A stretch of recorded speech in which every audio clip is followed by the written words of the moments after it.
सभी दोस्तों को राम राम।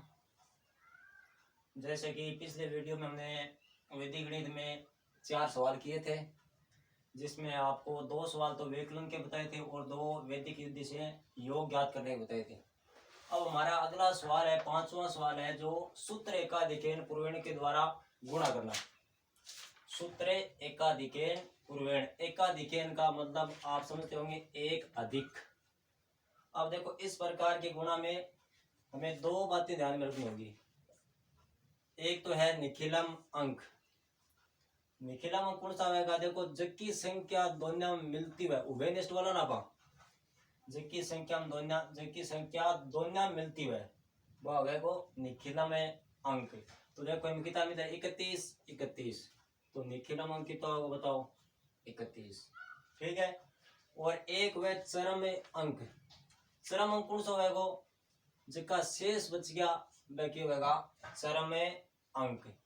तो बताओ चरम अंक कितना? 1/6, 5/6। यह दोनों की आशी चरम अंक और जिसे आपने निखिलम अंक। अब देखो विधि करने के हिसाब अपन सीधो सूत्र लगाना। अपन संख्या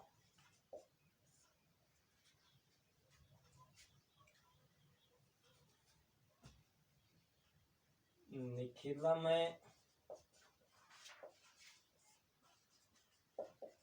अंक गुणा उसका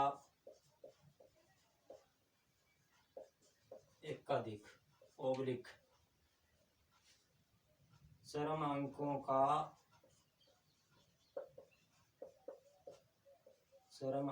का गुणनफल।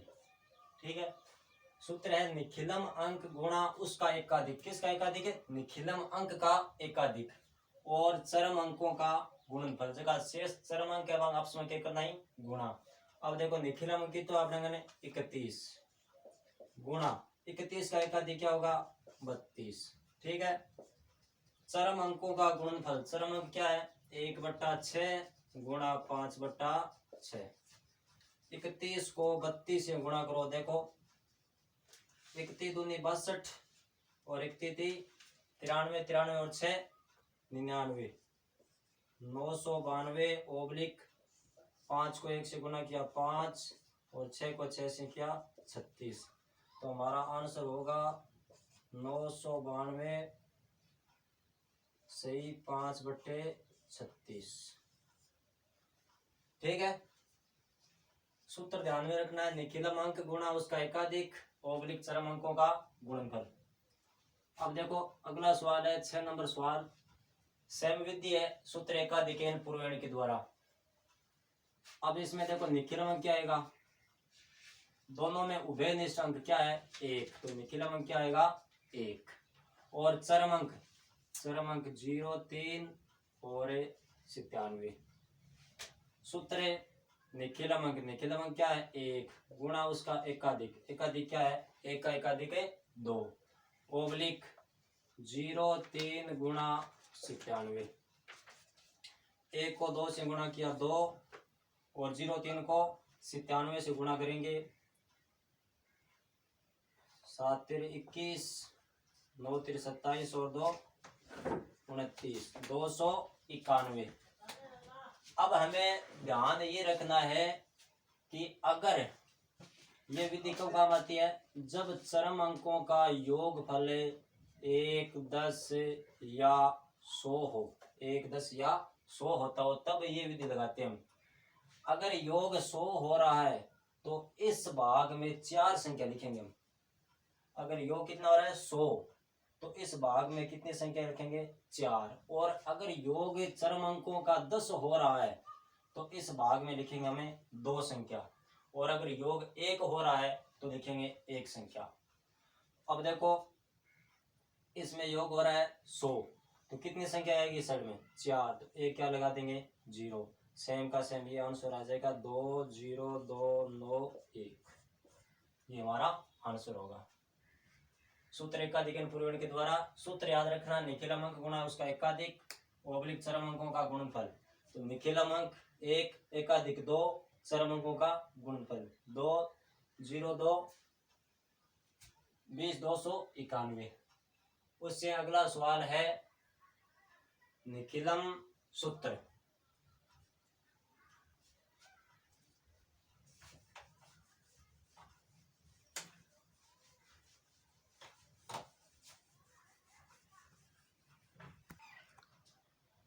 तो आपने जो अगला सवाल है निखिलम विधि से गुणा करना। देखो दो सवाल दे रखे हैं, 7 नंबर और एक 8 नंबर। निखिलम विधि में देखो थाने में पहले भी 4-5 शब्द बताया। अब एक में थाने बतायो मैं, एक तो आधार और एक उपाधार और उपाधार अंक और विचलन,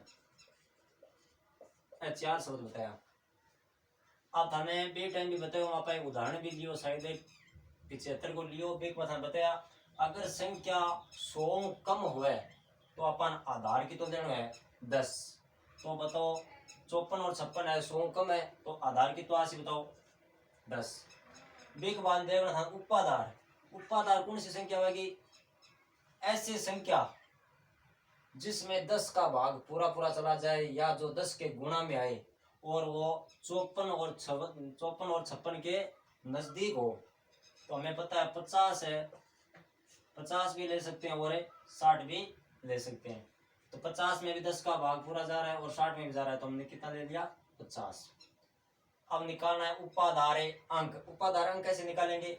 उपाधार में आधार का भाग देंगे या 10 को कितनी बार गुणा किया तब 50 आया? 5। 50 में 10 का भाग दिया, कितना आया? 5। अब बचा विचलन। विचलन देखो 2 बार निकालना पड़ेगा, एक तो 54 का और एक 56 का। तो विचलन कैसे निकालते हैं? संख्या माइनस उपाधार, संख्या माइनस उपाधार। तो देखो पहली संख्या कितनी है? 54 माइनस उपाधार 50, तो बराबर कितना आया? प्लस का 4।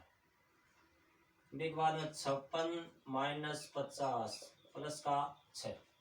ऐसा मान थाने ध्यान रखने, ठीक है। अब देखो आपने 78 लिख दो संख्या और एक मान लिख दो विचलन। संख्या और विचलन। संख्या देखो पहले कितनी है? 54, के बाद में कितनी है? 56। संख्या के सीधे 54 को विचलन कितना है बताओ? प्लस को 4। 56 को कितना है? प्लस को 6। के बाद में एक लाइन खींच दो। संख्या 54 और 56, विचलन प्लस को 4 और प्लस का 6। अब देखो थाने सूत्र लगाना है एक, वो सूत्र है उपाधार अंक गुणा कोष्टक चालू संख्या प्लस विचलन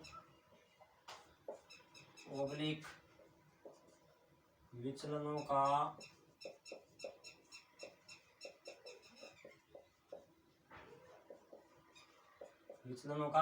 गुणनफल, ठीक है। अब देखो उपाधारण कितना है? 5 गुणा कोष्टक चालू संख्या। अब ध्यान रखना अठे संख्या था एक लेने चाहे किसी भी ले लिया, पर एक ध्यान रख अगर संख्या 54 लेवा तो अपन विचलन की तो लेना है 6, और अगर संख्या 56 लेवा तो विचलन की तो लेना है 4, क्योंकि योग क्या होना चाहिए? बराबर होना चाहिए। देखो 54 और 6 60, 56 और 4 60। तो संख्या मान लिया आप ले ली 54 है, तो बताओ प्लस विचलन की तो जैसे आप 6 ओब्लिक विचलनों का गुणनफल। विचलन की तो एक तो 4 है और एक 6, 4 गुणा 6। अब देखो 5 गुणा 54 और 6 60 ओब्लिक 6 चौके 24, ठीक है। 60 को 5 से गुणा किया 300 ओब्लिक 24। अब देखो ध्यान रखना अपन जगह 2 भाग बन रहे हैं, यहाँ पर बीच में ओब्लिक आ रही है। अब अपन ध्यान यहाँ रखना कि इल्ली साइड में कितनी संख्या 80, यानी दाएं पक्ष में कितना अंक 80 और बाएं पक्ष में कितना अंक 80। तो देखो दाएं पक्ष का आधार में जितना शून्य हुए, निखिलम विधि का आधार में जितना शून्य हुए बीता अंक है या बीता अंक के आशी आपने दाएं पक्ष में आशी, ठीक है। तो आधार में देखो कितना अंक है? 24 आधार में आपने शून्य कितना है? 1। तो इनने संख्या भी कितनी आसी एक, तो कितना आसी है चार। चार लिखी अब दो को दो आगे जैसे 300 में दो जोड़ दो कितना आसी 302, ये अपना आंसर है जी 3024। ठीक है, 54 और 56 ने किलो विधि से गुणा करना। पहले देखो आधार निकालना है, उपाधार निकालना है, उपाधार अंक निकालना है और विचलन। विचलन क्या निकालना, संख्या माइनस है उपाधार। तो 54 में से 50 प्लस का 4, 56 में से 50 प्लस का 6। अब देखो सवाल में लिखना टाइप में संख्या और विचलन। संख्या 54 56, 54 को विचलन 4, 56 को 6। सूत्र लगाना था उपाधार अंक गुणा संख्या प्लस विचलन और विचलनों का गुणनफल। तो उपाधार अंक 5 दे रखे 54 और 6। अगर संख्या पर 54 लेगा तो विचलन की तुलना से 6 और संख्या 56 ले रहा तो विचलन की तुलना होगा 4, क्योंकि योग दोनों क्या होना चाहिए बराबर होना चाहिए। गुणा विचलनों का गुणनफल 4 और 6 का गुणनफल कितना 24। लास्ट में ध्यान हो के रखना अपन दाएं पक्ष में संख्या इतना जितना अंक आएगा। अगर आपने आधार का शून्य एक शून्य है तो दाएं पक्ष में भी एक अंक आएगा। अगर आधार में 2 शून्य है तो दाएं पक्ष में 2 अंक आएगा। आपने एक शून्य है तो 4 एक आएगा, 2 एक साथ जोड़ेंगे 300 का 2 जोड़ेंगे कितना होगा 302। अब वो सवाल भी थाने अपने आप करना है। हम थोड़ा सा हिंट दे दूं 108 गुणा 112 100 ज्यादा आ रहे, तो बताओ आधार कितना होगा। आधार आ जाएगा आपने 100। उपाधार देखो कौन सी संख्या आ रही है नजदीक 180, 100 में 100 को भी भाग भी जा रहे हैं, तो बताओ उपाधार अंक कितना होगा। उपाधार अंक जैसे आपने ने 1 और विचलन। विचलन देखो दोनों को अलग अलग आओगे। 108 में 100 घटाए कितना होगा प्लस का 8 और 112 में 100 घटाए कितना होगा 12। अब सेम वही सूत्र लगाना है। संख्या 108 112 विचलन प्लस का 8 प्लस का 12। उपाधार अंक कितना होगा 1। संख्या प्लस विचलन, अगर संख्या 108 ले तो विचलन लेना 12। संख्या अगर 112 ले तो विचलन लेना है 8 और विचलनों का गुणनफल आधा क्या करना पाने गुणा। लास्ट में ध्यान के रखना है दाएं पक्ष में कितना अंक होगा। देखो आधार में कितना जीरा 2, तो दाएं पक्ष में कितना अंक आसी 2। अगर 3 आ रहे तो एक सैकड़ा और जब अंक बिनापा बाएं पक्ष में जोड़ दे।